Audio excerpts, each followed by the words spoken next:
Hi, Lucy. How are you today? I'm well, and you? Good. So you said you wanted to talk about a problem that you're having in your Spanish class? Yes, I have an 8th grade Spanish class during 5th period of the day. It's actually the period right before lunch, and it's my first year teaching most of the students in that class because I don't teach every grade of Spanish. And I've just noticed that there are a lot of behavior problems, including using a lot of English, speaking out of turn, being very loud, not being on task, and having personal conversations. In class, it just seems that the students think that they're already at lunch, and there are a lot of social students in that class. So it's put them a little behind and just interrupts learning on a daily basis. Okay, so a lot of the kids in your class are interrupting class and they're all off task. Would you say it's like a majority of the students in your class? I would say a majority of the students are more focused on social interactions than the class. Okay. And what do you mean by like social interactions? What kind of behavior are you seeing with that? So speaking to friends at the table in English and also about personal things, or music, anything that's not related to class. Sometimes students speak across tables and even if the person is far away, they're trying to speak to them.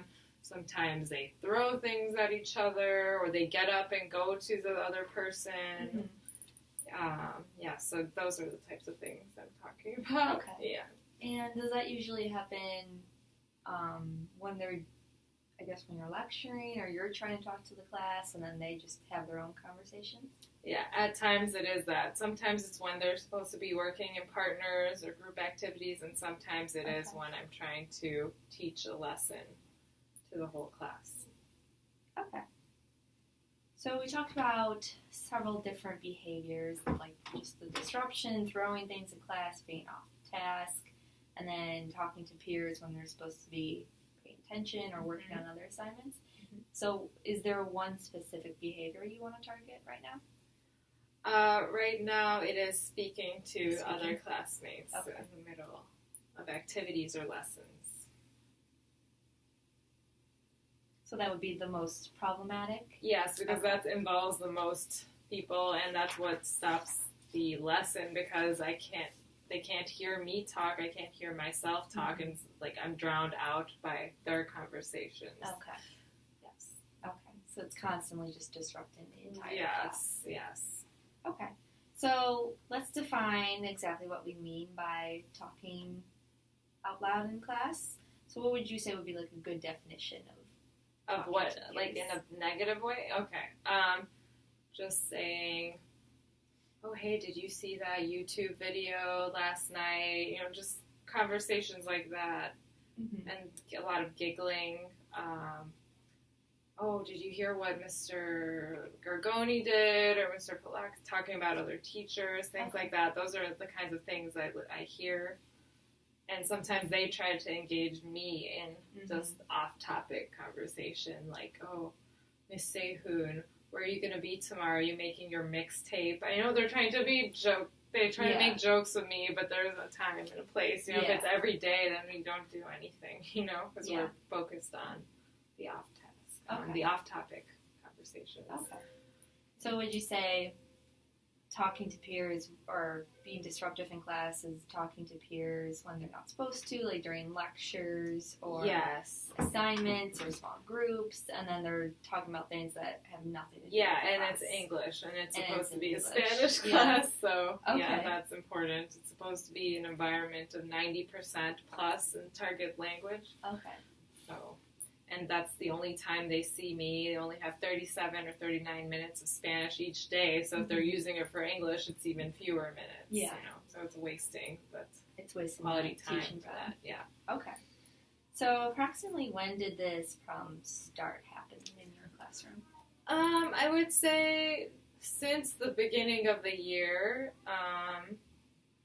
probably September of the year. So it's been ever since I've known them and started teaching them, basically. And how often would you say that it happens? Every day. Every single day? Yeah, every single day. I mean, in different levels, but there's always a case of it that I have to deal with at some point. Yeah. Do you teach other Spanish classes? Yes, I teach a first period, 8th grade, and I also teach a 7th grade, 8th period class, and I don't have any problems like that in those classes. Okay. So this is really just it's an exception in my day. You know, usually classroom management isn't an issue with my other classes.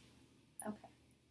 So it happens during your 5th period class? 5th period class, okay. Yes.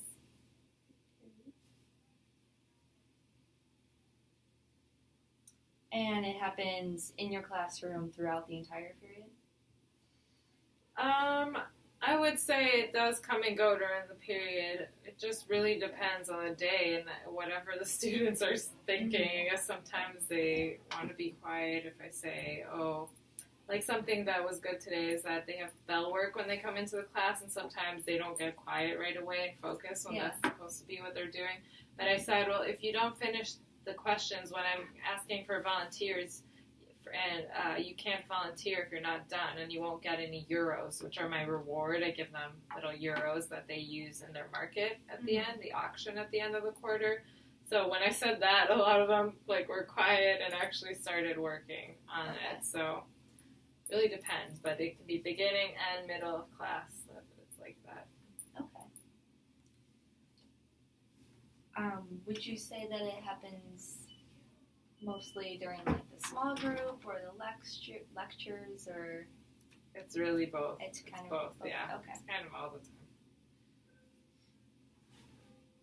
And what typically happens before these behaviors arise? Do they enter the room very talkative? They do. They enter the room very talkative. It's hard for them to sit down. The bell rings. They just keep talking. It's not. They don't think, we're in class now. We have to get settled.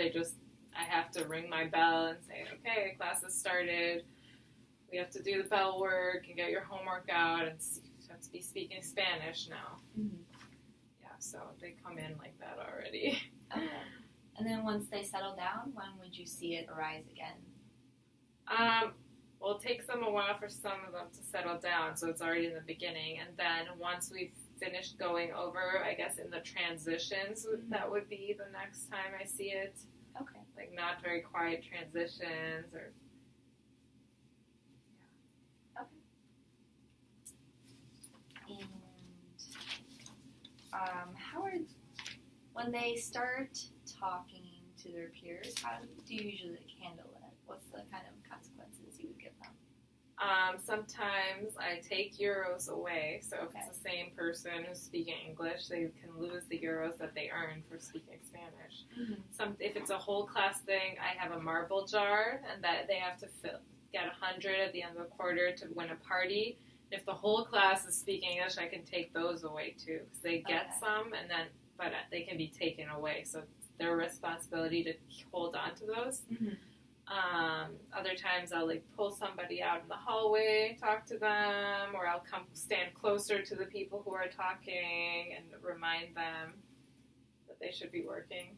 Okay. Things like that. And then, so during the 5th period, that's before lunch, you said?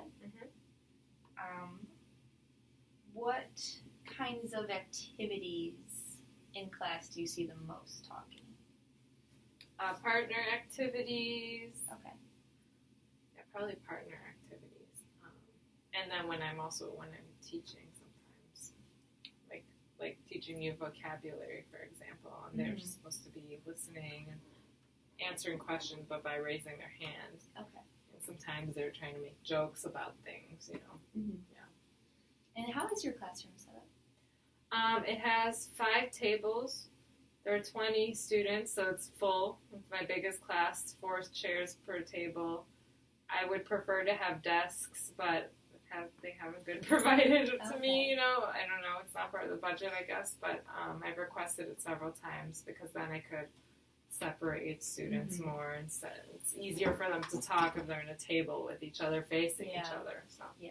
So they're more like close to their peers. Yeah, and exactly. And the tables are pretty big, so even the tables are close to each other because there's just no space. Okay. And my desk is in the corner, so I can see everybody. Okay. Can you think of any other situations that would kind of just set off the behavior? Let's see. Just, I don't have any specific ones. Because I feel like it's just a lot of, just like that's how it is in the class. So I don't feel like, oh, this activity set it off. I just feel like that's how they behave in the class no matter what the activity is. Okay. Yes. I mean, and for certain students, even in assessments, it's an issue that they're disrupting class. Okay. Like, or at least, like, one student will be up and talking, and people are trying to focus on their assessment, and they'll have to get sent outside. So that's another one. But that's really for a specific student. Okay. Yeah. So just kind of like a constant. Yeah. Talking throughout the class. Mm-hmm. Okay. Can you think of any other events that may be affecting their behavior? I think the fact that lunch is right after class is an issue. So just and also the timing. just the timing, and also the fact that it is a language and that's not taken as seriously as other core classes, including by some of their parents. So maybe it's not even enforced at home that that's an important class. Okay. So is language classes, are they more of like an elective, or are they required to take it? They're not required to take a language. So that's why I don't think they're taking very seriously. Okay. So far, we're talking about the main issue is during your 5th period class. That's right before lunch. And it's a whole like classroom issue with a lot of kids just talking to their peers, not paying attention to what's going on in the classroom, speaking in English when they should be speaking in Spanish. And you've tried different reward systems so far, but it's just kind of like a constant thing. Yes. Does that sound about right? That sounds right. Okay. And then for how often it happens, you said it happens every single day. Yeah, daily. Throughout the period. It's a very draining part of my day. All right. Then, what would you say would be an acceptable level of behavior at school? I like what I want them to do. So I'd like them to speak when they raise their hands. Ask for permission to speak English if they absolutely must. Otherwise, it should be in Spanish. Okay. Transition into other activities quietly. Get to task right away instead of wasting time speaking to other people or looking at their iPads. And just making sure that we use the class time to the fullest because we only have such a small amount of time. Yeah. And they're usually the class that's behind compared to the other 8th grade class because they do so much more. Yeah. In the 1st period class than 5th period.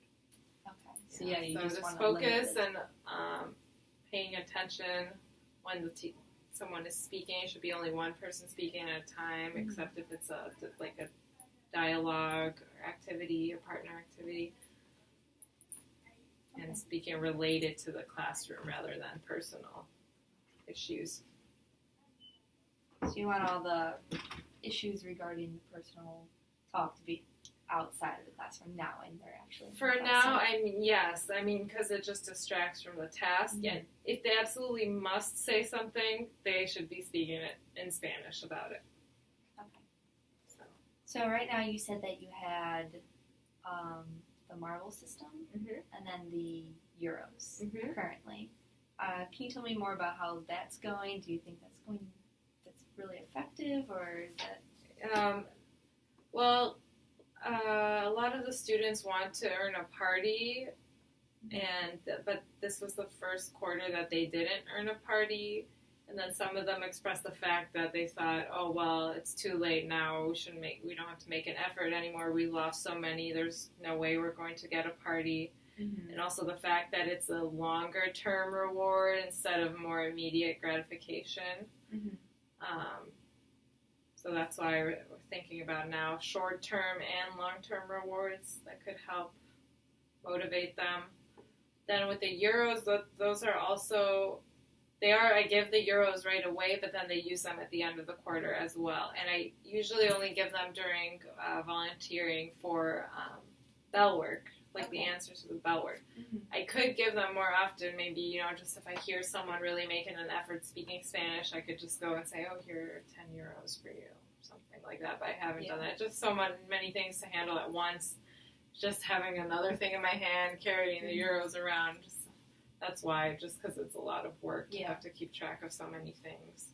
Okay. So they get their rewards at the end of the quarter, and when we play games, like, for example, we play a game called Sparkle, which is a spelling game, and whoever wins that wins candy. And then the day before an assessment, we always have a review day, which is all review games, and teams can win candy. Mm-hmm. So they really like that, and that's more instantaneous. Okay. Is the rewards at the end of the quarter, is that individualized, or is that just for the entire class? The party would be for the entire class, and the Euros, that's individual, because then there's an auction. They have to bid on items, so the more Euros you have, the better the chance you have of winning one of my bigger prizes. But some students lose them, and I don't replace them, and then some students don't participate, so then they don't get the Euros. Okay. So that's up to them to make the effort in that case. Okay. So the short term, you're using candy? Mm-hmm. Okay. What would you say is working well in the classroom? What's working well? I'm trying to think. I mean, they do well during the review days. I think they like playing games a lot that are related to learning. Like today we did a battleship game to help them practice their verbs. So I think those are the types of activities they're willing to do and focus on. So those are working well for them. Okay. And what would you say the kids' strengths are in the classroom? Well, some of their strengths, there are some that do speak Spanish well, and but they have to make the effort to speak it. And I know they're capable. Some are very good at understanding words and figuring out cognates, words that are similar in English and Spanish. Mm-hmm. And there are some students that are good at helping, weaker students in the class and explaining things to them. Okay. Yeah. And you said that they like the candy and the fiesta as kind of like a reward system and playing those games. Can you think of any other rewards the kids might like? Something that we could do would be a homework pass, a free homework. So if they didn't do homework once, because homework isn't always completed in that class, so instead of giving me one of their unprepared slips, it would be a freebie basically for them. I think they would like that. And I'm sure they would just like more food, like a pizza party or things like that. Just not at the end of the quarter, just in between, maybe me bringing some food from a Spanish-speaking country and having them try it. Okay. Yeah. All right. So far we talked about how things are going in the classroom. You've tried the marbles and different kinds of rewards, short-term and long-term. And some of the kids are really good at speaking Spanish in the class, so that's their strengths. And we brainstormed a few other ideas that we can use to reward the kids just to not speak out in class and pay attention. So it would be helpful to watch the behavior for a week or so just to monitor its actual occurrence and how frequently it happens. That would just kind of give us an idea of any kind of information we might have missed. So what would be a simple way for you to keep track of the behavior?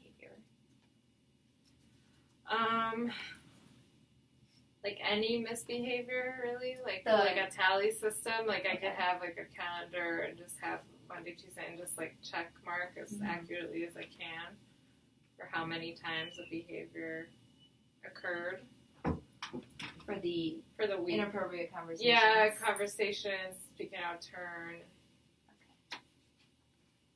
Okay. So you're just going to do a tally on the board? I'm thinking, Just keep unless track you of have it? other ideas, I'm not sure about the data collection aspect. Okay. Yeah, that could work. When do you want to begin to collect the data? Monday. Monday? Okay.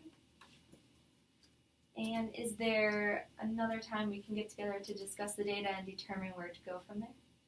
Yes, probably the week after that week has elapsed, so after I've collected all the data.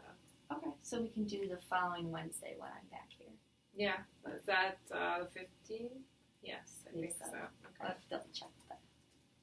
All right, that sounds good. So you'll collect some data for about a week. You'll start Monday, and then we'll meet the following Wednesday to just review how your week went, and then look at the data and see everything. Does that sound like a plan? Yes. All right, great.